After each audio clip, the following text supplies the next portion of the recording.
This is the untold story of the making of the modern world. A fresh perspective, charting the spread of civilization across the globe. From the dawn of mankind and the first cities and empires, to the belief in one God. We follow the flow of civilization from the Middle East, an extraordinary place that has been a vital link between the continents of Asia, Africa, and Europe for millennia. An economic, scientific, and cultural center of the world.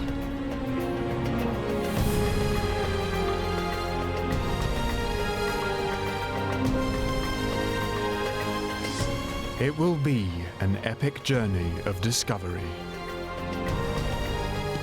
From the east to the west.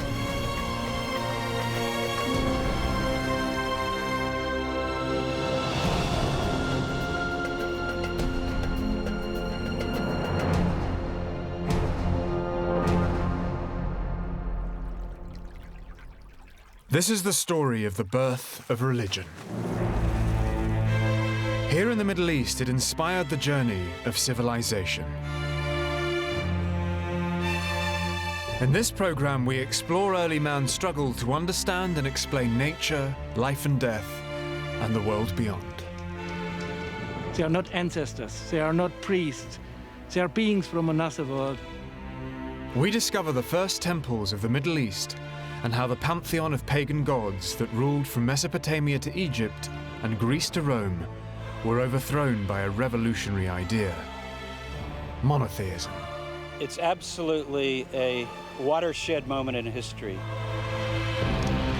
It's the story of the difficult birth and eventual growth of this idea that came from the East to dominate the West and much of the rest of the world.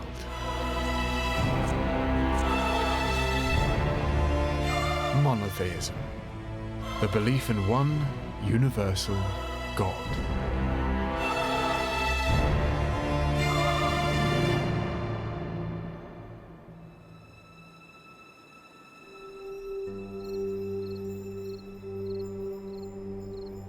The idea of one universal God is so integral and familiar to our culture that we forget that in a world of many gods, it was once a radical idea. Where did it come from? How did it grow? Why did it succeed? Judaism, Christianity, and Islam all look to Abraham as their founding father.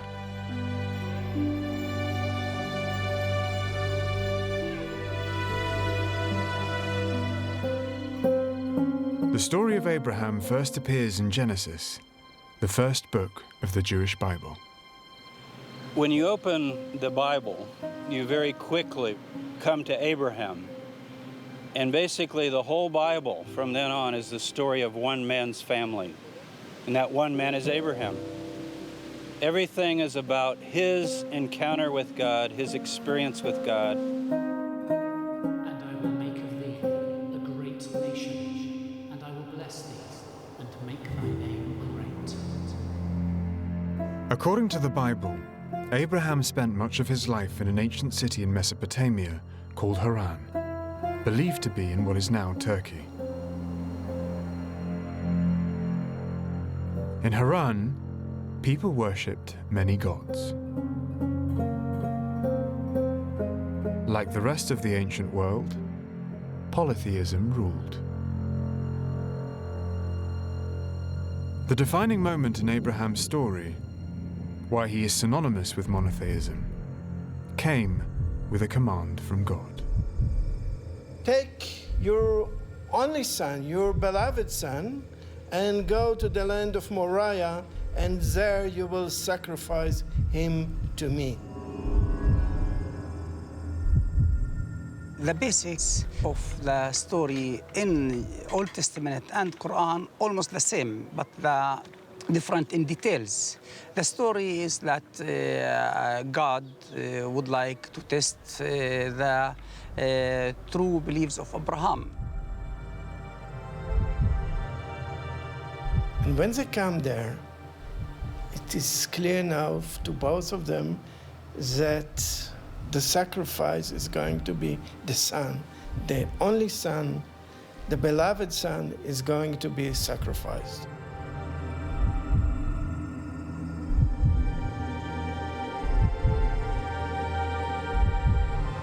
But on the crucial moment, there is a voice from heaven. Don't touch the child. I don't want him to be sacrificed. You have proved yourself to be loyal to God. Judaism, Christianity, and Islam share a belief in Abraham as the founding father of their faith. But some details of the story differ.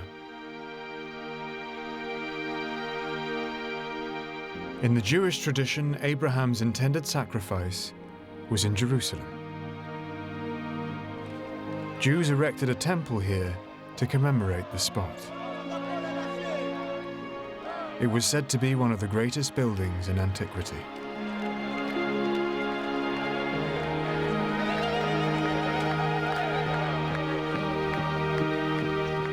The temple was destroyed by the Babylonians, rebuilt, then destroyed again by the Romans.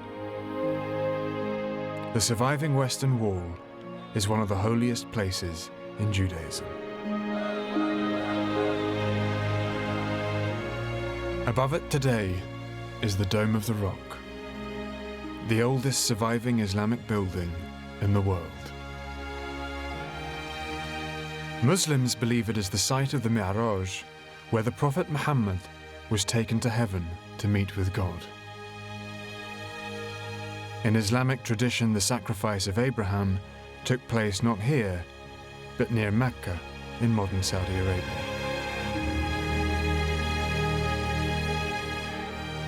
It's impossible to be precise about Abraham. Biblical chronology suggests he lived nearly 4,000 years ago, but there is no hard proof of his existence. There's no archaeological evidence of Abraham. He didn't leave a monument somewhere in the desert saying, Abraham was here.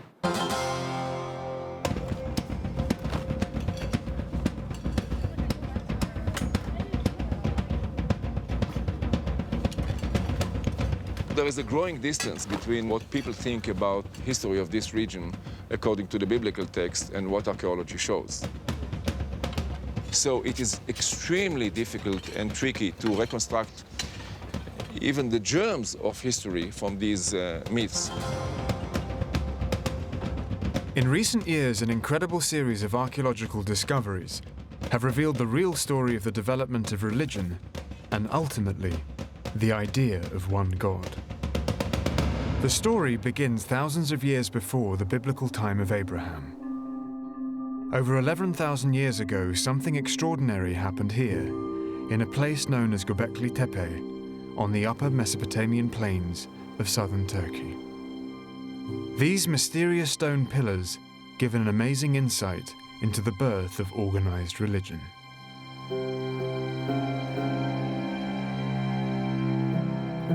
They were erected here right at the dawn of civilization, before the birth of agriculture, when man was a hunter-gatherer. Religion springs from the timeless human need to understand the world, explain natural disasters, life and death.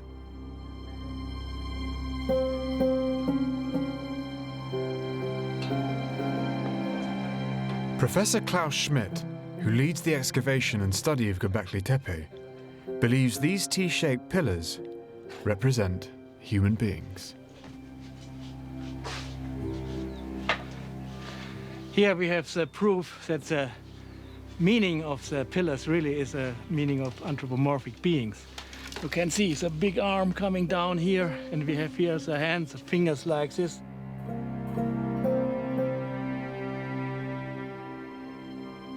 These strange human-shaped monuments appear to represent supernatural humans, visitors from an imagined spiritual world. There is never a face depicted on these T-shapes. They are faceless, without eyes, without nose, without mouth. So I think it's a clear indication they are not from our world. They are not ancestors. They are not priests. They are beings from another world gathering here in an eternal meeting. These structures are not done for daily life. So it's a sacred sphere we have here on this mountain. There are no houses here at Göbekli Tepe. This is a special place. Man built this gathering of supernatural beings to make a connection with the afterlife. This pillar in the north of enclosures D maybe is showing us what's going on here in these enclosures, what the purpose had been for these enclosures. We have here vulture, a very big vulture, with his wings in such a position. There are more birds, there are snakes, there are other symbols, but there is a very big scorpion depicted here, and there are other animals, and here below there is clearly a human, and clearly there is no head on top of this body.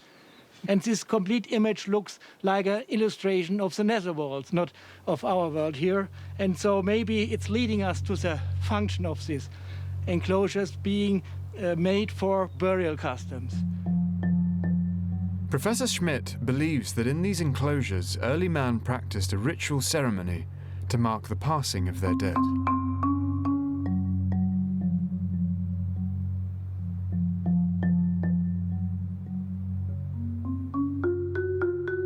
The monumental structures of Göbekli Tepe are a landmark in human development. Here, 11,000 years ago, a revolution occurred. Hunter-gatherers paused to build a special place to commemorate the journey from one world to the next.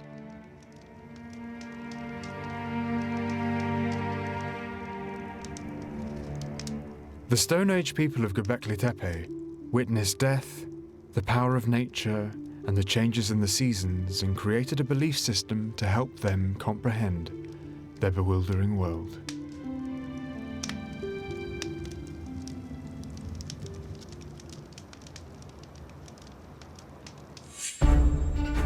The whole region is a treasure trove of discoveries, evidence showing that death and burial were central to mankind's developing beliefs.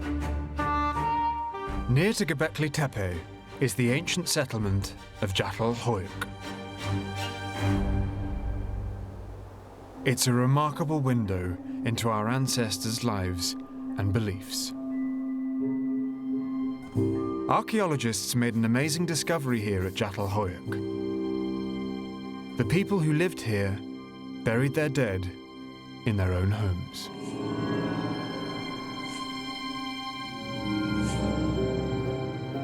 When people died, they were buried literally under their beds. So a hole would have been dug through this platform and the body placed inside. So literally, these people were living sometimes 10 centimeters, 20 centimeters above their lost ones. In some houses we've found one, some houses have none, but then other houses have 15. The most we've found is something like 67 in one building.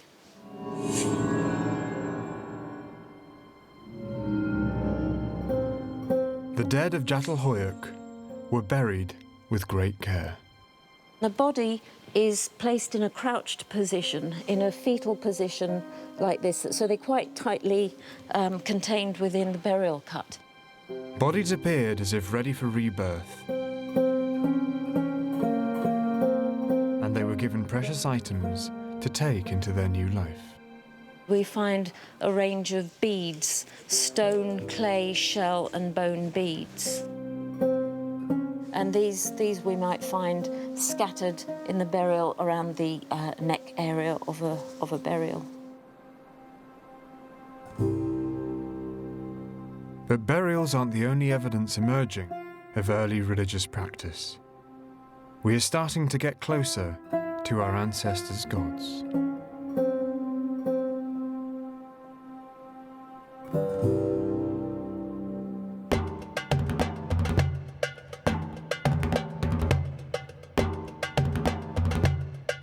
northern Israel, compelling evidence has been discovered of this giant leap in religious thinking.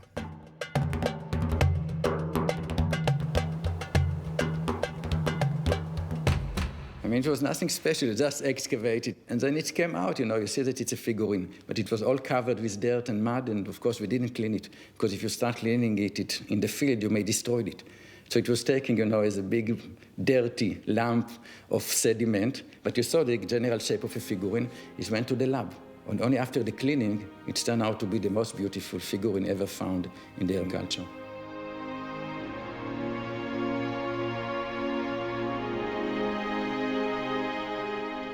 We believe that this was a mother goddess figurine, a kind of goddess that the entire tribe worship. What is really very prominent are the eyes. The diagonal eyes are usually 3 or 4 times bigger than the usual eyes on human face. So the eyes are very emphasized on our figurines. So it's something not natural, it's supernatural.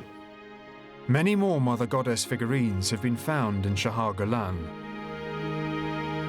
They are vital evidence of a seismic shift in religious thought. For the first time, we can really talk about a kind of goddess, because this is the first time in human evolution that you can see that all the figurines are exactly the same. In our site, we have about 120 clay figurines. They always have an elongated head, they have diagonal eye, very prominent eye, they have a nose, they have ear and earrings, you can see the navel, you can see fat fold. It was probably a central figure, a goddess, which were worshipped by this community. And everybody, when he was thinking about this goddess, knew that she has this specific type of eyes and specific head, and there was probably a whole mythology about it. The people of Shahar Golan revolutionized religion. They didn't perceive their mother goddess as the one god. They were not monotheist, but they were the first people in history to create a uniform idea of God. They were the first one to crystallize a concept that, okay, we are worshipping a specific figure and not everybody can do it as he wished. You must do it in this way, and there was right and wrong. The idea of a uniform image of God came hand in hand with the birth of organized, established religion.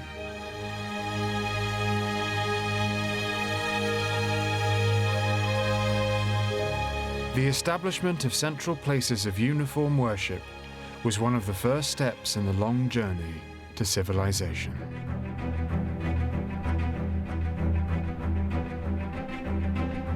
As people gathered in ever greater numbers around their temples, they built bigger and bigger communities to live in. A process that began in the East transformed the West and the rest of the world. Today, almost every part of the world has a place of worship. Churches, mosques, temples at their heart.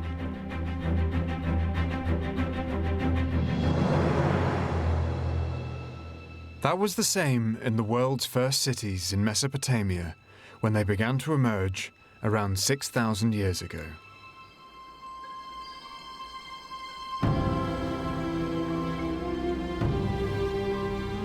Mari in modern-day Syria was one of the largest and was built to a grand and deliberate plan. A walled circular city with the river Euphrates diverted through it, and at its heart, a temple.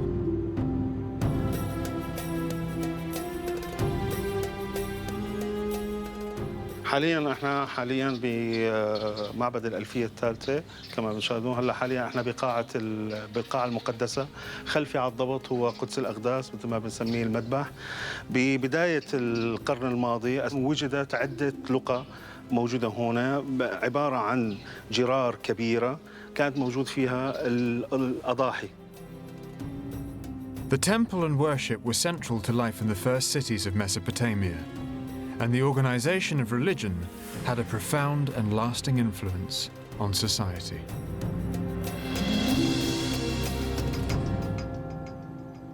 We have here in Mari the first signs of a real society, a real organized society. For instance, in the middle of the city, you have the palace and you have the temples around, which is clearly the sign of a hierarchy. You have the power, you have the religion, and it's on the top of this kind of pyramidal society.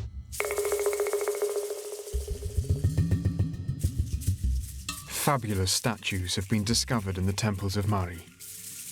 They bring the religion of this ancient culture vividly back to life.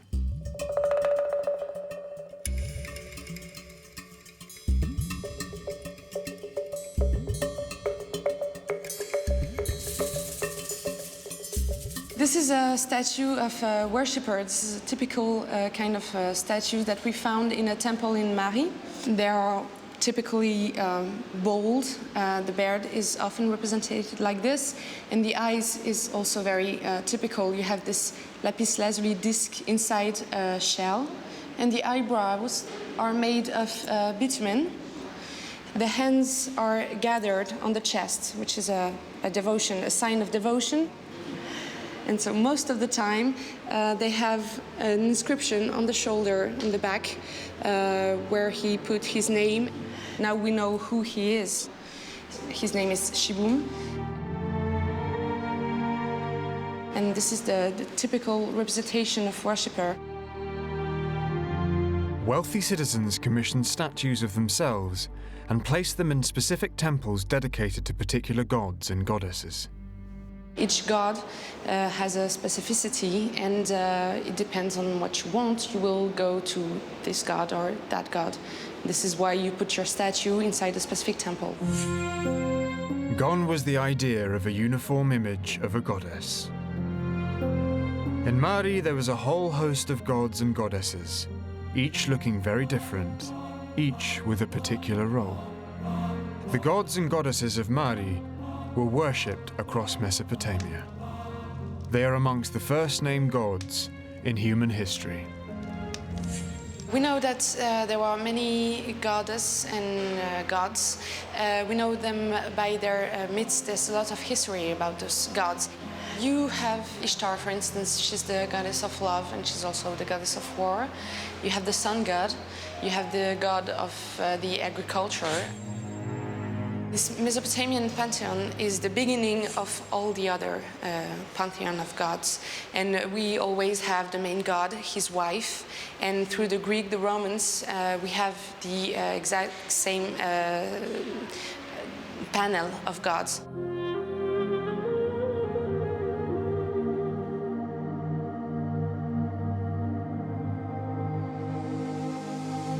The Parthenon, the temple to Athena, on the Acropolis in Athens, survives as a fabulous reminder of the enduring power of the ancient gods. Many of the statues and friezes that once adorned the Parthenon are now in the British Museum in London. The Greeks thought that the gods were like humans, but just a bit bigger, a bit brighter, a bit shinier. Here you have Dionysus and Selene, the god of the moon, and Aphrodite, the god of sexual love. So although the Greek gods didn't always get on with one another, they drank a lot, they had affairs with one another, they had arguments the whole time, but they were nonetheless godlike. You have to realise that the ancient Greeks, gods and demigods and spirits were everywhere in the world. This was how they explained what was going on around them. So when they saw the tides rise and fall, when they saw the grain ripening in the fields, they knew, they didn't think, they knew that this was the power of a god or gods who would make this all happen for them. The whole ancient world's view of deity was that there is one overall force, but it's manifested, that force, it's not a personal force you would necessarily talk to, it's manifested by all the powers of nature. So the sky, the sea, all the different phenomena of the world are respected. It was seen as a positive thing. They're respected, they're honored. Let's honor the powers of the wind, of the sea. The Romans adopted the Greek pantheon of gods, adapting their names. Zeus became Jupiter, Dionysus became Bacchus, Aphrodite became Venus. The Greeks and Romans had hundreds of gods, one for every eventuality.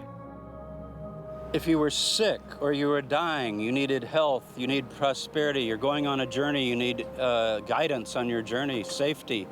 It made sense to the Romans, to the Greeks, to honor that specific deity, both in terms of effectiveness, because you're going right to the source, but also the sense of giving respect to that god at that temple where those priests are concentrating on this particular idea. In some ways, this meant it was very exhausting being a Greek because you had to rush around keeping all these various gods on side. But it also meant you always had a chance of success. So if Apollo hadn't heard your prayer, then maybe Aphrodite would. And I think actually it encouraged men and women to be very tolerant. So if they had a visitor from Egypt, for instance, they were quite ready to believe that that Egyptian might bring an Egyptian god who also had power and therefore became embraced as a new cult. The many gods of the ancient world coexisted peacefully for millennia until one man challenged the idea of polytheism. Not Abraham, but the ruler of one of the oldest civilizations of the ancient world, Egypt. Egypt was polytheist, a land that seemed full of gods. At the top of the Egyptian pantheon, Ra, the sun god, headed a group of 9 gods known as the Great Ennead. But 3,500 years ago, Pharaoh Amenhotep launched a revolution in thinking. Egypt's many gods and the idea of polytheism itself were under attack.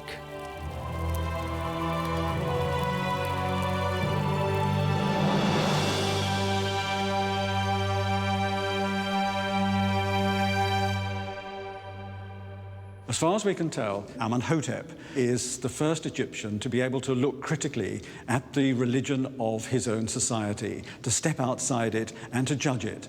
And he seems to have judged it as being very largely empty. Instead, he could see only a single god, a single source of power, which is what you can see up there in the sky, the sun, and that's all that matters, that's all there was. Amenhotep's revolutionary idea was to dismiss Egypt's many gods and worship just one, Aten, the sun god. He wanted to honor the immediate power of the sun, as it is, after all, the only source of non-terrestrial energy and power that you can actually see. Everything else is imagination. And that seems to have been his drive towards simplicity. Nothing matters except the immediacy of the experience of the sun as it appears in the horizon and warms you and obviously brings life to everything. Amenhotep's devotion to his new god and his commitment to change Egypt's centuries-old polytheism made him change his name. He began his reign with the name Amenhotep, a name that honors the traditional god of Thebes. But the king changed his name to Akhenaten, which honored the disk of the sun, the Aten.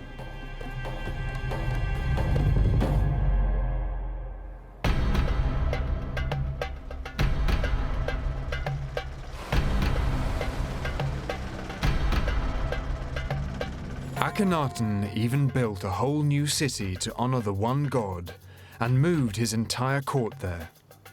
He called it Akhetaten, meaning the horizon of the sun. This is the mansion of the Aten, one of the 2 main temples, places of worship. In some respects, the temple was laid out quite traditionally. It's a series of courtyards arranged along a central axis.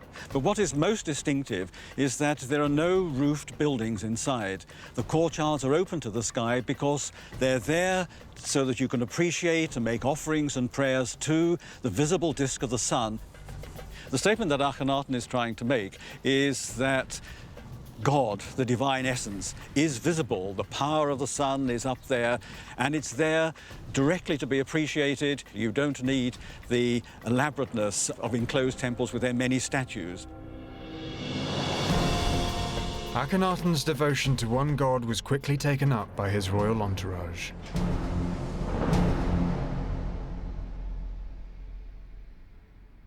This is the tomb of one of the most powerful figures at the court. His name is Ai. He's the fan bearer on the right hand of the king. And behind him is shown his wife. Her name is Ti. And they're both kneeling with their arms raised in adoration to the rising sun. And above them comes the columns of hieroglyphs of a long hymn, which is directed at the Aten. It celebrates the rising of the Aten each day. Horizon of heaven, O Aten. You created the earth by your will. You alone existed. You set every person in his place. The hymn of Ai is a remarkable statement of Akhenaten's monotheism. For him, there is only one God. There's no reference to other gods. Akhenaten sweeps all that away. There's no interest in the other forms of divinities who you might imagine are actually parts of the sun. So it's a great simplification. They're not damned, they are just excluded. Akhenaten died in 1336 BC, believing he'd changed religion in Egypt forever. But an archive of nearly 400 cuneiform tablets discovered here in the 19th century reveal his experiment with monotheism died with him. When he died, Egypt returned to the traditional worship of Amun-Ra at Thebes and all the other many divinities of local places. Akhenaten's son, Tutankhaten, meaning the living image of the Aten, came to the throne. During his short reign, the worship of the Aten declined, and older gods like Amun were restored. To recognize this reversal, Tutankhaten changed his name to Tutankhamun, the living image of Amun. Egypt's brief experiment with monotheism was over. Polytheism was too deeply rooted in the religious culture of the ancient world to be swept away so lightly. The modern belief in one God, monotheism, would have to overcome massive resistance if it were to succeed. The idea of one true God would have been an extraordinary and shocking idea. Because how can you have just one God when these men and women have known for thousands of years that the world was inhabited by many spirits and gods and demigods? Would have been heart-stoppingly radical. But monotheism wasn't finished. The Middle East was still to play a central role in the story of its growth. The next radical transformation a short distance from Egypt, in Canaan. Polytheism was deeply rooted in this part of the world for many millennia. Well, this, in fact, exemplifies the whole thing. I'm standing on the steps to the altar. This altar was constructed in the 3rd millennium BC, early Bronze Age. And it served the temple, which is on the right-hand side and behind us. Canaan was the promised land the Bible says God promised to Abraham. But scholars today look beyond the Bible for evidence of Abraham's people, the early Israelites. When we get to the formative period in Israelite history, archaeology is the queen of the battle. And archaeology is the center, because archaeology provides you with real-time evidence. If I take a spade now here, and in front of the camera, try and start excavating here, in the same very moment, I am into the real historical layer, archaeological layer, whatever you want to call it. This is not the case with the biblical text. So we all need to remember that.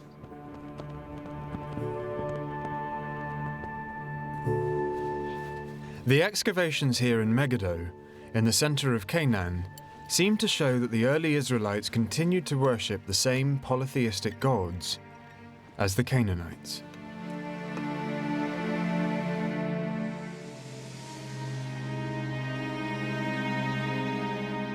When we speak about the transition from Canaanite life, let's say in the second millennium, to Israelite in the late second and beginning of the first millennium BC, I think from the cultic point of view, nothing happened. I mean, there is a continuity. Other sites also point to the worship of many gods in this region. 70 kilometers away, archaeologists are excavating Tel Hazor, the ancient capital of Canaan. It is the largest site in the country. It's more than 200 acres, with a population of some 15 to 20,000 people, which makes it comparable to Paris, London, New York of today. It's a major site.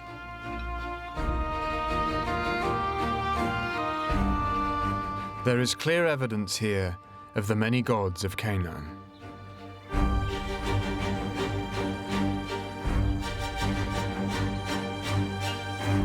We are in a place of worship of the Canaanite period. You can see, first of all, by the standing stones, which were worshipped.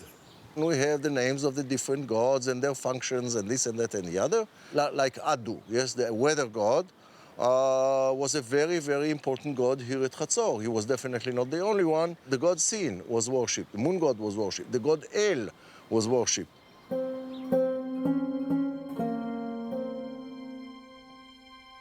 The Canaanites worshipped a pantheon of gods headed by El, his wife Asherah, and Baal. And when the Israelites emerged in Canaan, they appeared to have worshipped the same Canaanite gods. The chief god of the Canaanites is called El. So is called the chief god of the Israelites. He's called El, or Elohim. There is no question that a lot of cult practices and ideas were taken over. The Bible confirms that the Israelites worshipped these Canaanite gods.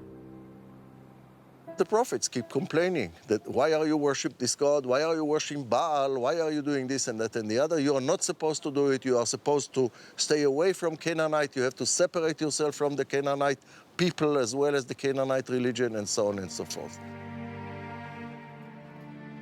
The early books of the Bible are full of the struggle for the hearts and minds of the Israelites, a battle between the old pagan Canaanite gods and the one God who revealed himself as Yahweh.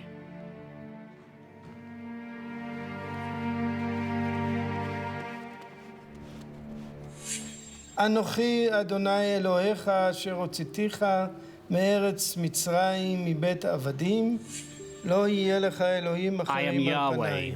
Your God. You shall have no other gods before me.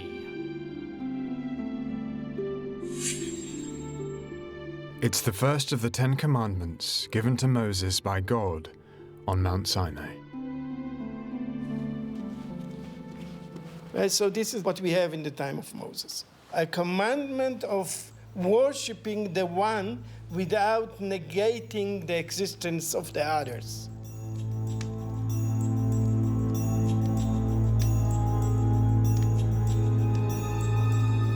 The Israelites had Yahweh as their God, but they didn't yet conceive of him as the only God.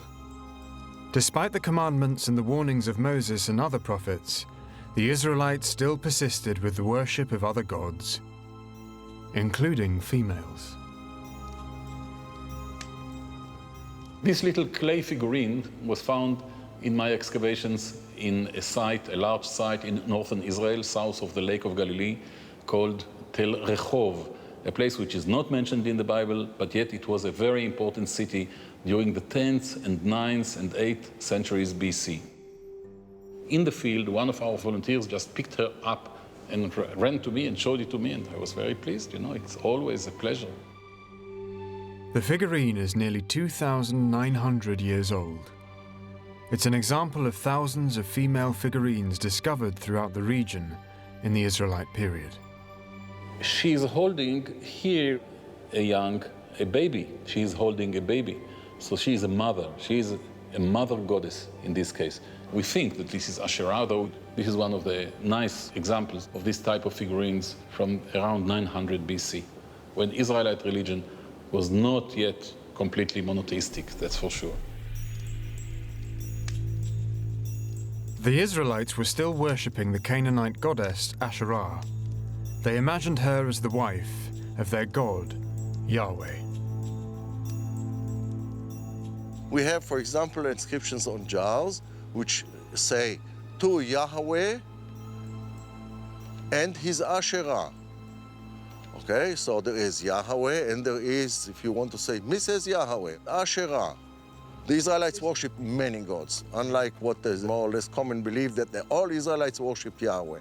So there is clear evidence that Yahweh had to fight for a long time and quite a fierce battle until he was accepted as the one and only. It took several centuries before the Israelites finally embraced Yahweh as the one and only God. And to make that happen, needed a catastrophe.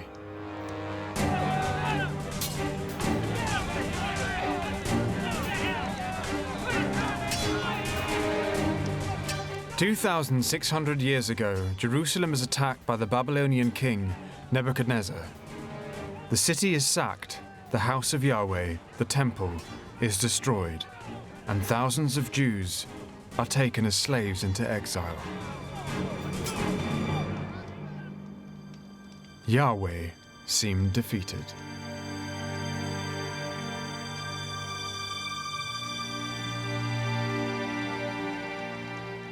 It was a theological catastrophe because the simple fact was that the God of Israel was defeated by the God of the Babylonians. This was the way people looked at it at that time, and they had to explain what had happened. They had either to yield and forget all about this and be part of the Babylonian culture, or they had to come up with this, with an explanation. In captivity in Babylon, the Israelites developed a revolutionary explanation for the defeat of their God, Yahweh. They came up with an amazing, way of philosophic already, explanation of what exactly had happened and how it came about that the God of Israel was supposedly defeated, but in fact he won,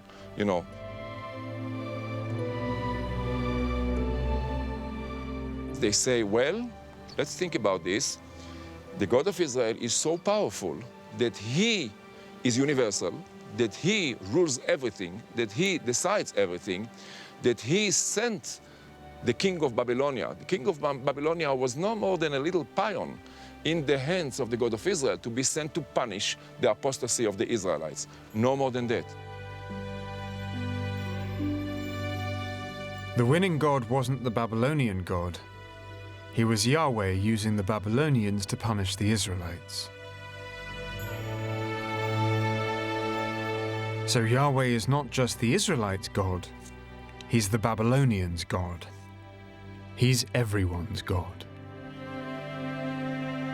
An unknown prophet given the name Isaiah created the first defining statement of monotheism and changed the course of human history.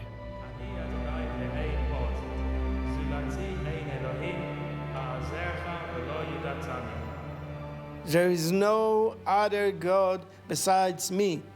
I am the creator of good and evil.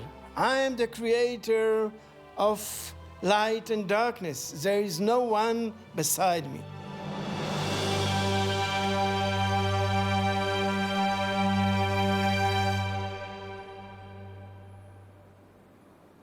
It's absolutely a watershed moment in history. There's a sense in terms of religion that it's maybe the greatest idea. if you judge greatest ideas by the ideas that really had lasting impact.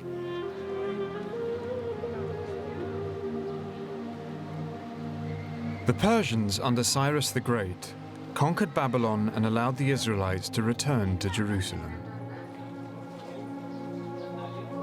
They took their new idea of one universal God back with them. But the Jews didn't spread their brilliant new idea to the rest of the world. That was the work of another religion, built on the foundations of Judaism.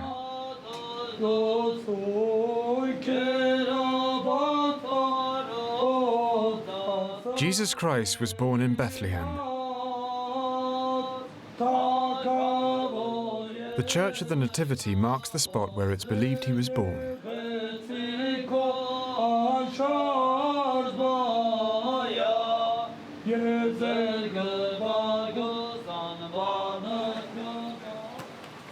At the Jewish festival of Passover, Jesus came to preach in Jerusalem.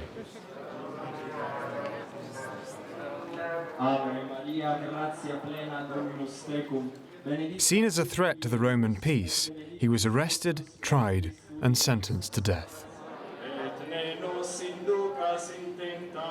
Today, pilgrims still walk the route Jesus is supposed to have taken to his crucifixion.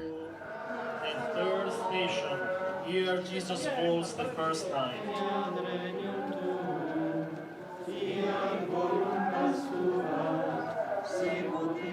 Here Jesus meets the holy women of Jerusalem. A great crowd of people follow him, including women who beat their breasts and lamenting over him. The route ends at the Church of the Holy Sepulchre, the traditional site of his crucifixion and burial.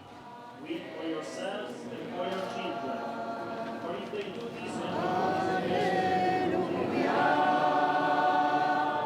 this, 2,000 years later, Christianity has 2 billion followers. But how did the Christian version of monotheism finally overcome polytheism to be the largest religion in the world? Jesus Christ himself didn't invent a world religion. He lived a life and he was an exemplar of his faith. It was others who came after him who developed his ideas, the personal relationship that he was said to have had with his Father, God, into a belief system, into a world faith. Jesus didn't spread Christianity and monotheism. That was the work of another man, Saul of Tarsus. Blinded by a vision of Jesus then miraculously healed, Saul took up the faith and changed his name to Paul.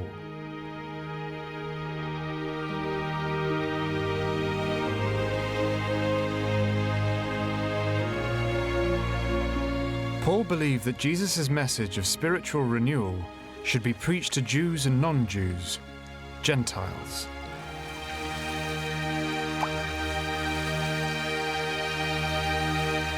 Both could be baptized and follow Jesus.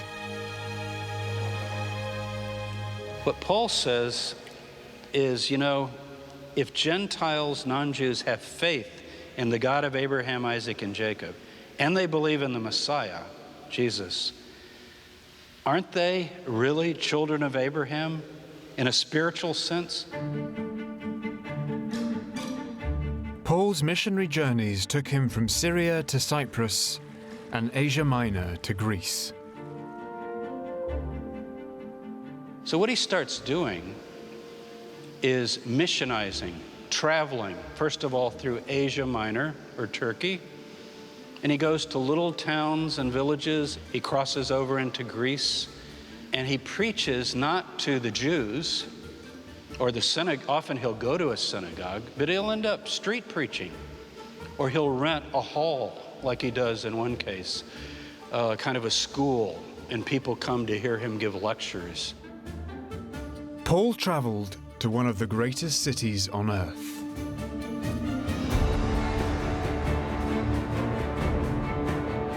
Ephesus was the capital of Roman Asia, the second largest city in the world.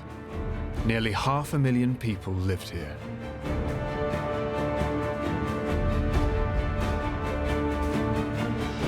It was full of buildings celebrating the many gods of the Greco-Roman world, including the massive temple of Artemis.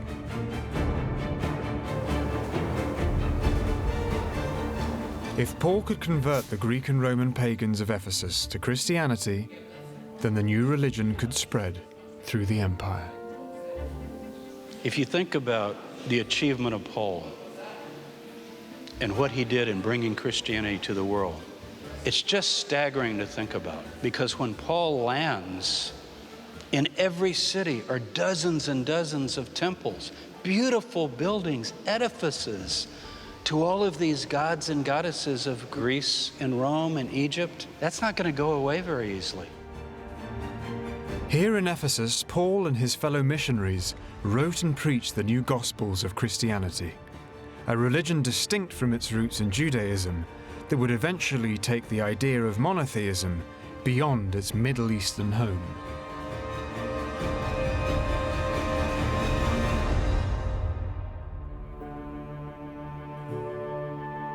Paul took the Christian message to Rome, the capital of the empire and the heart of paganism. Here, Christians worshipped in secret, but soon Paul incurred the wrath of the pagan authorities. Paul is believed to have been executed in Rome in the reign of the Emperor Nero.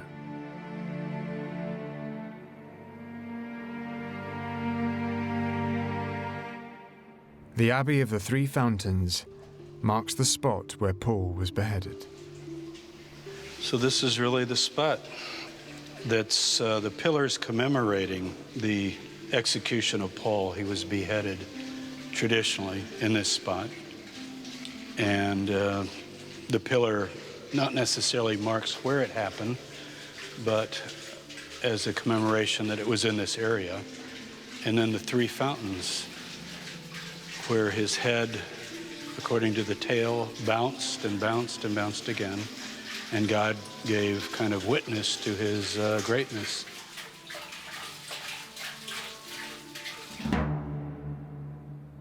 Christianity continued to be a persecuted religion in the Roman Empire. Christians were regularly martyred for their refusal to accept the Roman gods. It would take another 250 years and one final battle for monotheism to triumph.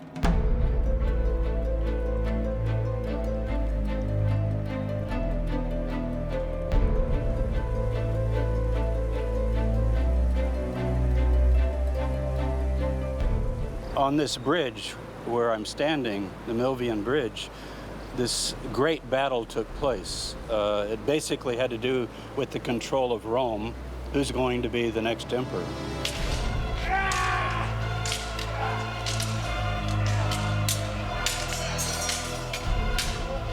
But looking back on it, it really had to do with what will be the future of the entire Western world.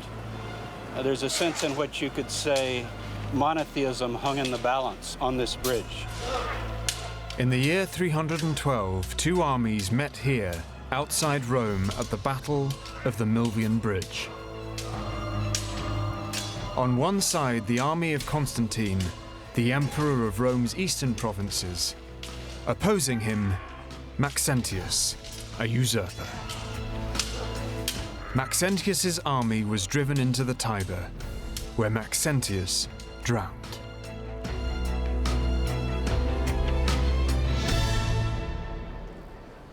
In the Great Forum of Rome, Constantine erected a triumphal arch as a symbol of his victory. The following year, the new emperor proclaimed religious toleration in the Roman Empire.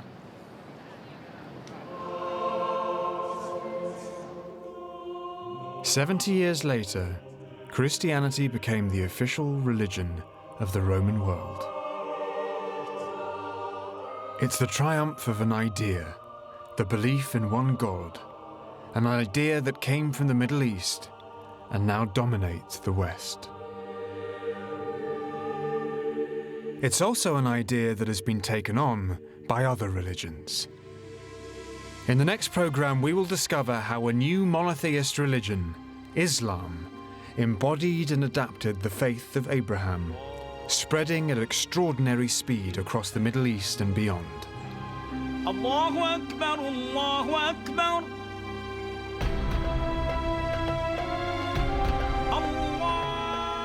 It's a continuation of the Middle East's extraordinary influence on beliefs. From the earliest beginnings in Göbekli Tepe, through the evolution of the great pantheon of ancient gods, to the earliest experiences of monotheism, right through to the world religions of today.